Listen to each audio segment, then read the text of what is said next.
All right, welcome everyone. So I think most of the things in the agenda today are mine, and we don't have anything in the backlog for the first time, which is a new thing. So that's cool. Hopefully we get more stuff in the backlog in the near future. So I just want to do a release check-in and give updates on where things are from, at least from my perspective, and people can tell me that I'm wrong. Right. So we got ER2 now. We have redone any testing that needs to be done. We have one issue that we're going to fix, which is around basically reporting in the status if the target of a policy is not present. So if it's not found, we will make sure that gets reported in the status. From a UX point of view, that's pretty important. Then we have two known issues that we are currently choosing not to fix for the release, but they will be fixed probably pretty soon afterwards. So the first one is if you delete a placement in OCM, it doesn't remove the gateways from the spoke clusters. So that's a bug. There is a fix that I am working on, but it is a fairly significant change to the code base. So rather than introduce that fairly large change for what is pretty edge casey, we will wait until after the MVP release for that one. The other one is if you have an existing listener, this is in the multi-cluster context that I'm talking about. If you have an existing listener and you replace that listener host with a new host, it can mess up the DNS records. Again, we had a discussion about it. We feel like it's pretty edge casey that you'd go and do that. We have a bug for it. And yeah, we're going to leave it at that basically, but we will solve it in the near future. So that's where we are in the multi-cluster gateway release. So pretty close to being done. Some great work done by the team. Feels good to get to this point. One issue that we would like to progress, which is kind of across both areas, so the service protection and multi-cluster stuff, is it's more around docs and like giving like a cohesive quick start that leads from defining and placing a gateway down to I want to protect my gateway with a rate limit policy or an auth policy. So yeah, just like a quick start path that we're trying to define. At the moment, we want to build out some of those rate limit policy v2 and auth policy v2 guides. They kind of naturally lead on from placing a gateway, because inside that we cover TLS and DNS. So what we're currently blocked with is we don't have a release yet to actually try some of these, try and define these quick starts. So first question I have is, do we know roughly how long until we can have a catalog source with rate limit policy v2 in it and auth policy v2? Or are we still unsure about that? Do we have DD here? Is the next question. Yep. Okay. As I mentioned before in one of the threads regarding this catalog source, I was speaking with Guy earlier today, this morning, and it was one of the issues that he wanted to take a closer look, if it was to be included or not. That one, just for the sake of business, is 430 from Authorino. Yeah, Guy. Yeah, it's the one just reported by Peter, and it has to be included because it's a bug fix. So good news is that we already managed to spot the bug and fix it. So there's a PR that needs review now. Yep. Do I just drop that link in, Guy? I'll see if you take a look at it. Sure thing, yeah. Yeah, Guy, thanks for mentioning it. I will take a look ASAP.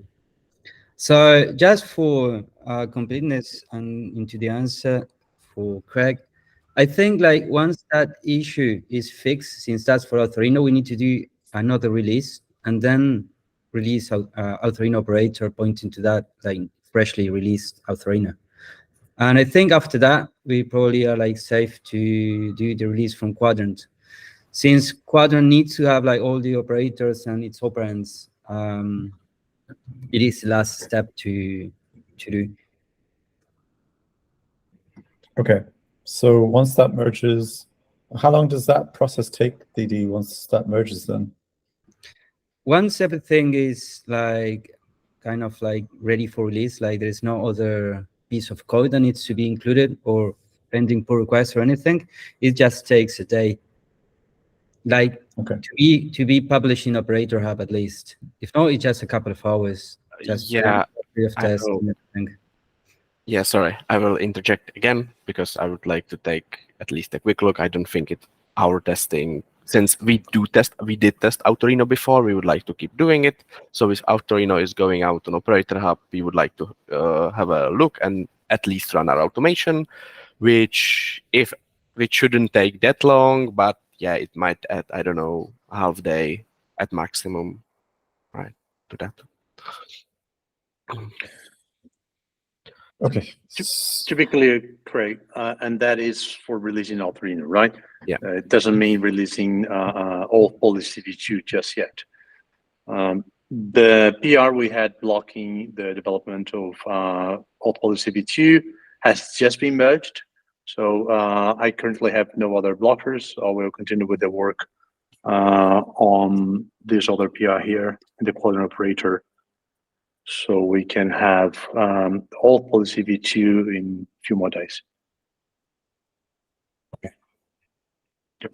Perfect. Okay, so hopefully then in a couple of days we will have access to that to be able to test the installation from the OCM hub, but also flesh out some walkthroughs that will follow on from the placement.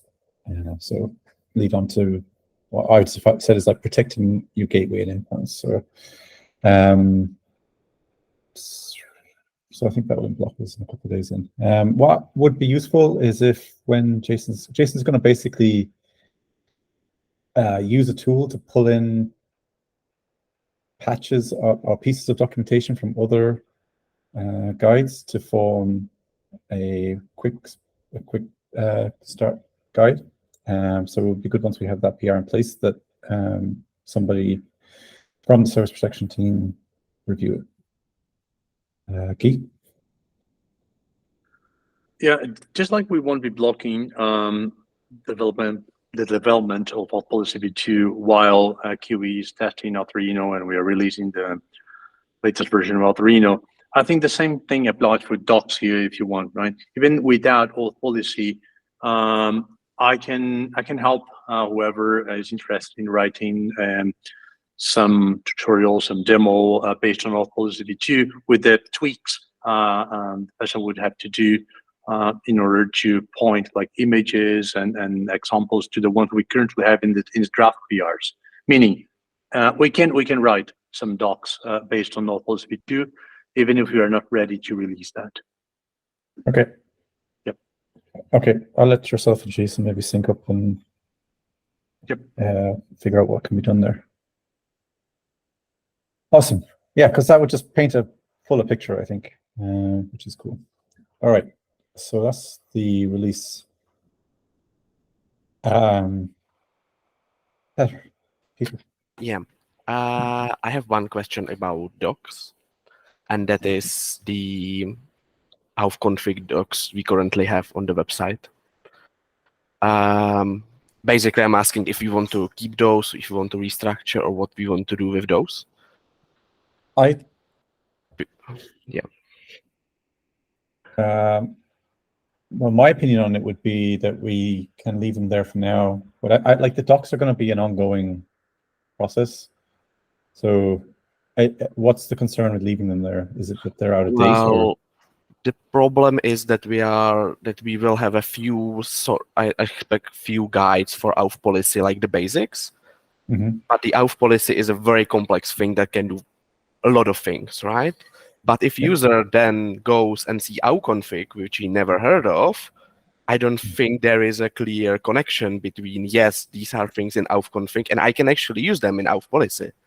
Right. Right.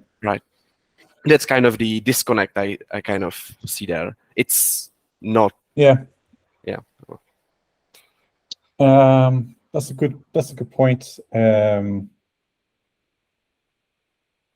I don't like. I guess so. We need some way of saying that auth policy encapsulates auth config, and you can use all the things in auth config that are in auth policy. I guess, right, is what you're kind of saying, right?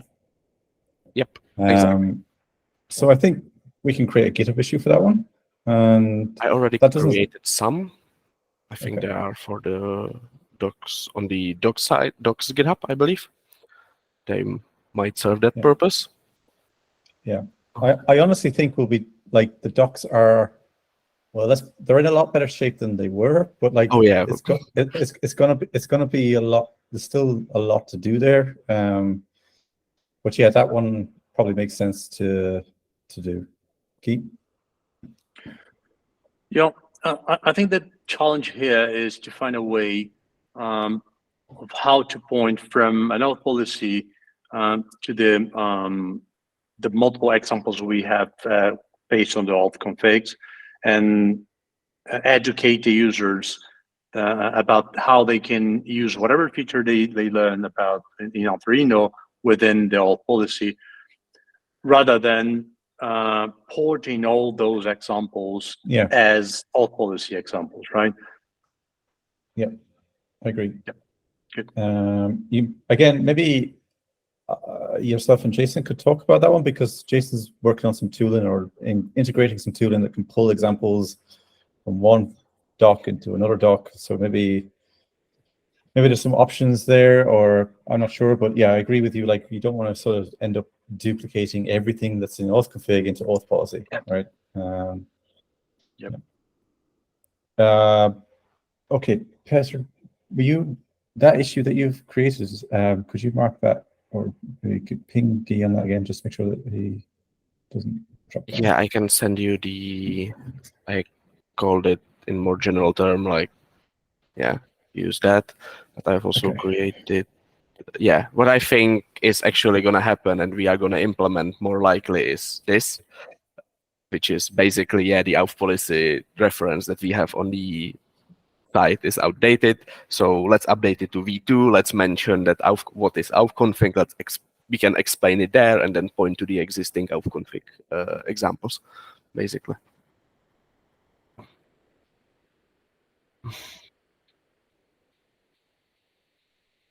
I'm just going to Thomas, talk. I guess. Yeah, I guess what I don't like about this is that as a Kuadrant user, I'm suddenly forced to know about the concept of auth configs. Well, I don't really want to. Can we do it the other way around? I mean, if we ported all of the guides to the auth policy and then said auth config can do the same thing, it would be better for the Kuadrant docs. But since we are sourcing the docs from Auth0, the repository, the docs don't make sense there. Right, I see the problem. Just wanted to mention the, yes. Okay. Yeah, in a perfect world, probably we would find a way, to isolate that core part of the auth config that is common for the auth config and the auth policy in a separate file. We would even run tests based on that, piece of code, and then we would build both documentations out of that common, part, right? I think Alex once raised this and the possibilities to achieve that using, if we move to ASCII doc. So maybe it's time. I don't know. So that's the thing. That's the thing that Jason's been looking at for Markdown. Right. Yeah. If we manage to find that, to solve that, while keep using Markdown, expect multiple Red Hat reward points from my side.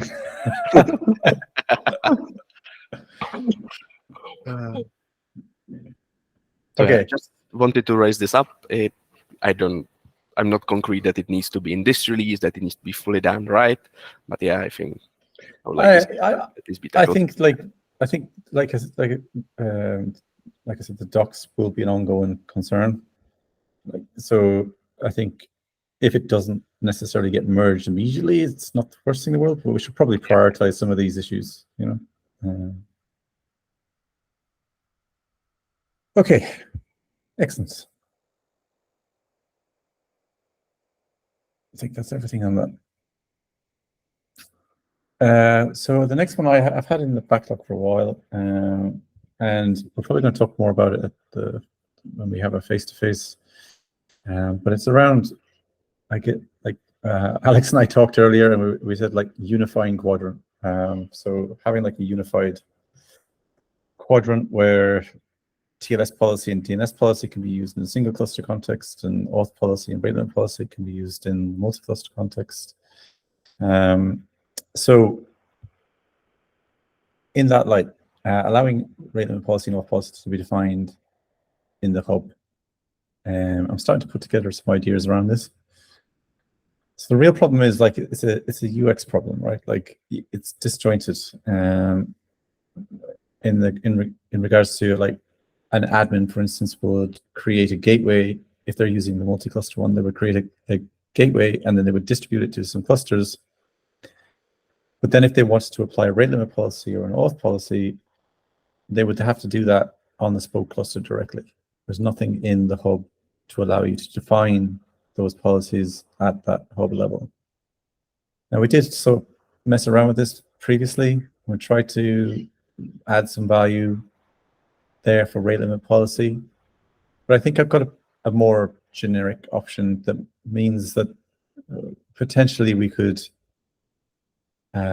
do this in a way that is extensible and also means that where rate limit policy isn't applied, that policy controller doesn't need to know about the innards of rate limit policy or auth policy. It just needs to know that it's a policy that needs to be synced. So yeah, what I've been thinking about is allowing something along the lines of supported policies to be defined in the group version kind, as a group version kind in the gateway class parameters. And then, so this kind of leads towards the future where we have a separate gateway controller and a separate policy controller, but the gateway controller would then use that to find policies that have been defined, and then it would ensure that they were synced down to the clusters where that target gateway had been placed. But it wouldn't do anything with the spec other than one thing, which is to change the target ref. So to make sure that it matches the downstream gateway. And then the other thing that it might need to do is around status, so reporting status back up the way. But again, it should be relatively generic and not need like in-depth knowledge about rate limit policy or auth policy. So that's the concept that I have.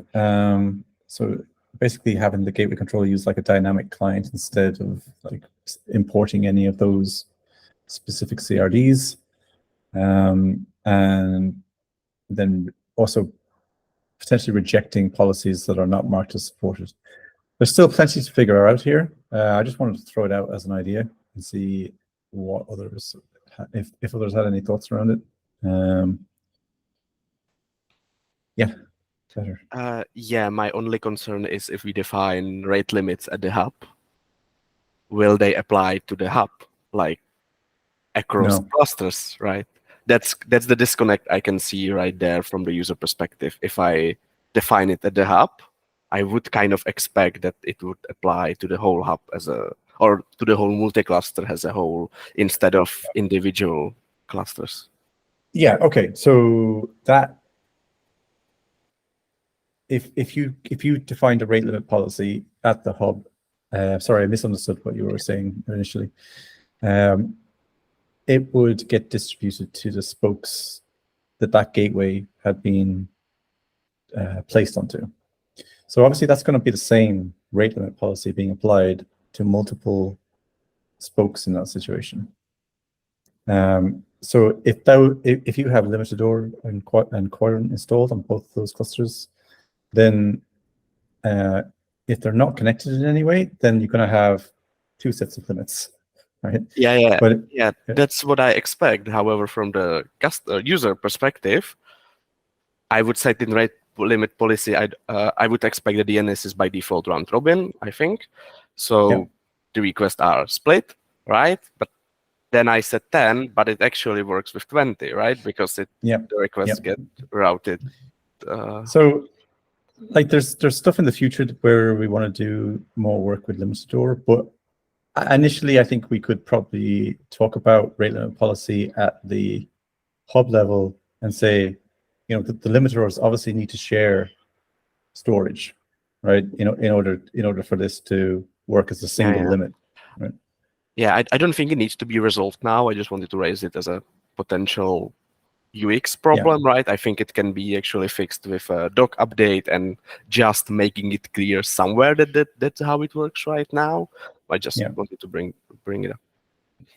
Yeah, and more so it's like this. I was trying to find a way here that one of the nice things right now about the gateway controller is you can specify like envoy gateway and create a gateway and a DNS policy and TLS policy, and it all just works, right? It doesn't really care what the underlying implementation is. So I was trying to find a way here that it wouldn't be too intrusive on that experience. So being able to define it in the gateway class, which is where you also define the downstream provider, would mean that it should be a relatively clean implementation. Now, the one thing that might trip you up is if we would need some validation there, obviously, and some form of matrix, because, well, what if you go in and change the provider, but you don't change the support policies, right? So that's going to be an invalid state. So while we can try and avoid some of the logic leaking into the gateway controller, we probably still need at least some level of understanding there. But ideally, we keep it as small a footprint as possible.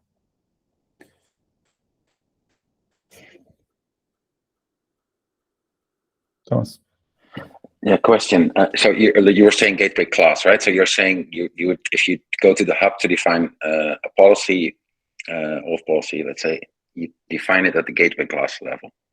Okay. No, sorry, no. Okay. You define the supported policies at the gateway class level. So, like, we create a gateway class by default. So in that, the supported policies would include rate limit policy and auth policy. Oh, okay. Now it's a sort of a meta thing, right? Okay. Yeah. Okay. And then, like, you could see how you could add like a webhook, right, in the future where it would check the support policies. And if you were trying to attach a policy to a gateway of a class that didn't support that policy, you could reject that and say it doesn't support that policy.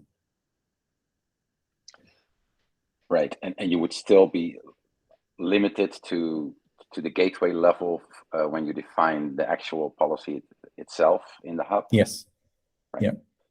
I'm just also thinking of possible, like what this would mean for going back to overrides and defaults, how that might be interesting with different roles of people. Yeah. I mean, to a large extent, what we're actually doing here is like a little bit of smoke and mirrors with that, right? Because, you know, we're really just making sure that the policy gets synced down to the right clusters and attached to the right gateway. There's no super duper logic here. Like, you know. So it's a bit like it's basically answering the use. It's a UX thing. It's almost like a UX. It's just almost purely a UX thing where I want to define the rate limit policy and the auth policy in the same place that I define the gateway, right? Yes, I mean our whole spoke and hub system is a control plane system. It's not. It's just it doesn't really apply anything in the data flow anywhere from nothing. Like it's just to give people one place to set up things, really. Yeah. Yes and no. I'd say like DNS policy actually relies entirely on that at the moment. It requires the IP addresses to be synced back from the actual downstream gateways and then applied into DNS records into a DNS provider. Right. Okay. Yep. Okay. That's what I have there. Mike Nairn at the moment is looking at what's involved in supporting DNS policy and TLS policy in a single cluster context. So part of that, we're looking to hope to use external DNS in the single cluster context, but allow you to define DNS policy at that context in that context too. So that way, you kind of got that unified quadrant, as we like to call it, right, where you can define policies at the single cluster level or at the multi-cluster level, depending on what you want to achieve. And lots of interesting questions to answer. Like if I define one at the spoke level and at the hub level, which one wins? Whichever one was defined first is the answer. I think that's the rule, right? Somebody correct me if I'm wrong. The oldest one wins in the policy attachment spec. I think it's the oldest one. Anyway. Yes, there's nothing. yes, but if you remember, we addressed the problem already. We probably need to carry some data over.